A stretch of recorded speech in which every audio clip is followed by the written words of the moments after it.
The application of the fundamental equation of dynamics and the law of interaction are basically enough to study not only the motion of an individual point mass but also the dynamics of more general mechanical systems. However, the study of motion can be substantially simplified by introducing proper concepts in physics, such as momentum, energy and work. We can derive theorems related to these quantities from the fundamental equation and the law of interaction, which can facilitate the solution of problems in dynamics. Sometimes we can even obtain enough information on the problems from these theorems without solving the problems themselves. Here we introduce those concepts starting with the quantity called momentum.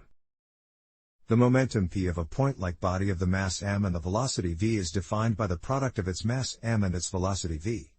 The velocity v is measured in a given frame of reference represented at reference point O, where the position vector r describes the instantaneous position of the point mass. Then the momentum p of a point mass is a vector and points in the direction of its velocity v.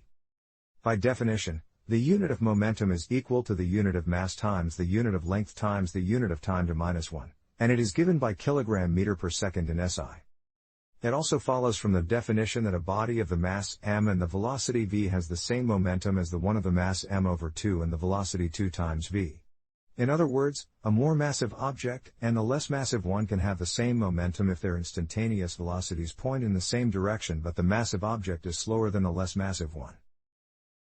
Since the velocity v of the point mass is defined by the derivative of its position vector r with respect to the time t, the momentum p of a point-like body can be computed from the product of its mass m and the time derivative of its position vector r.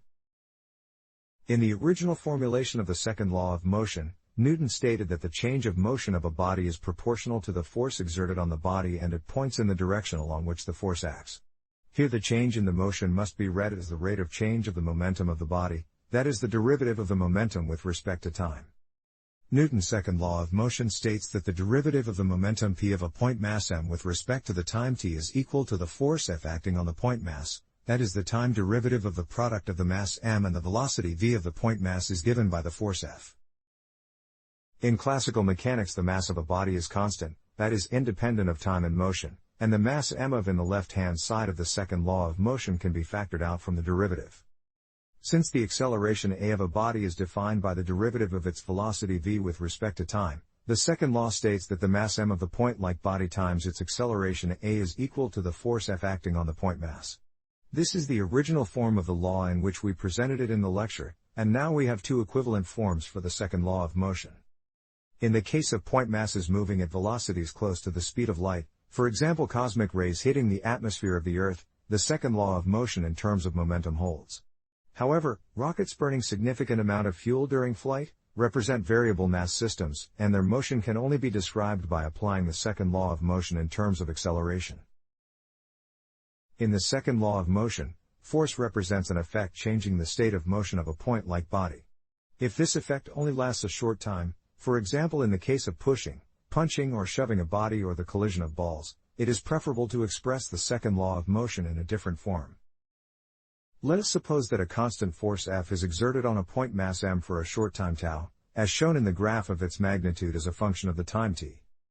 Then the time derivative of the momentum p of the point mass in the second law of motion can be written as the change delta p divided by tau, which is equal to 1 over tau, the difference between the mass m times the velocity v of the point mass at the time tau and the mass m times the velocity v at the initial time 0. The second law states that this difference divided by tau is equal to the constant force F acting on the body over the given interval of time between 0 and tau. Here we have the equation stating that delta p given by the difference of the momentum p of the point mass at the time tau and the initial time 0 is given by tau times the force F, or the mass m times the velocity v of the point mass at the time tau, minus the mass m times the velocity v at the initial time 0 is equal to tau times the force F. In the right-hand side of these equations, we can see the product of the length of the time interval tau and the force F acting over the time interval, which is represented by the area under the curve of the magnitude of the force F. If the application of the force on a body only lasts a short time, then neither the force F nor the time tau is known. However, their product can be determined by measuring the mass and the change in the velocity of the body. Then the product of the force F and the length tau of the time interval over which the force is applied can be defined as a separate quantity. It is called impulse and denoted by J. Then the second law of motion states that the change in the momentum p of the point mass is equal to the impulse J acting on it. If the force F is not constant but some arbitrary function over the time interval between 0 and tau, then the time interval can be divided into n small subintervals such that the force F can be approximated with a constant value Fi over each interval delta Ti. For each interval delta Ti, the second law of motion can be written as the equation stating that the momentum p at the time Ti plus 1, minus the momentum p at the time Ti, is equal to the average value Fi of the force over the interval times the time delta Ti. Here the total area under the curve of the magnitude of the force over the time interval between 0 and tau is equal to the sum of the individual rectangles over the subintervals. Then the momentum p of the point mass at the time tau minus the momentum p at the initial time 0, or m times the velocity v at the time tau minus m times the velocity v at the initial time 0, can be written as the telescoping sum of the differences between the values of the momentum at the boundaries of the small intervals. In such a sum, subsequent terms cancel each other, leaving only the initial and final terms. As a result, the difference in the left-hand side is equal to the sum of the average Fi of the force over the interval, times the interval delta Ti. By refining the division of the time interval between 0 and tau such that the lengths of the individual intervals delta Ti tend to 0, while the number n of the intervals tends to infinity, we can take the limit of the sum in the right-hand side. This limit is equal to the integral of the force F with respect to the time t from the initial time 0 to the time tau. Now we introduce the time average F bar of the force acting over the time interval between 0 and tau, defined by 1 over tau times the integral of the force F with respect to the time t from the initial time 0 to the time tau.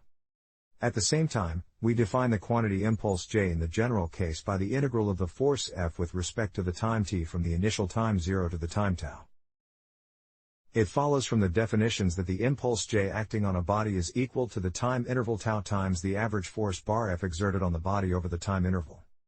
As a result, the second law of motion states that the momentum p at the time tau minus the momentum p at the initial time 0, that is the mass m times the velocity v at the time tau minus the mass m times the velocity v at the initial time 0 is given by tau times the average force F bar, which is equal to the impulse j by definition. Now we can conclude that the difference delta p in the momenta of a point mass at the start and the end of the time interval over which the force F is exerted on the point mass, can be written as the impulse j. In the general case, the change in the momentum p of a point mass is also equal to the impulse changing the state of motion of the point mass.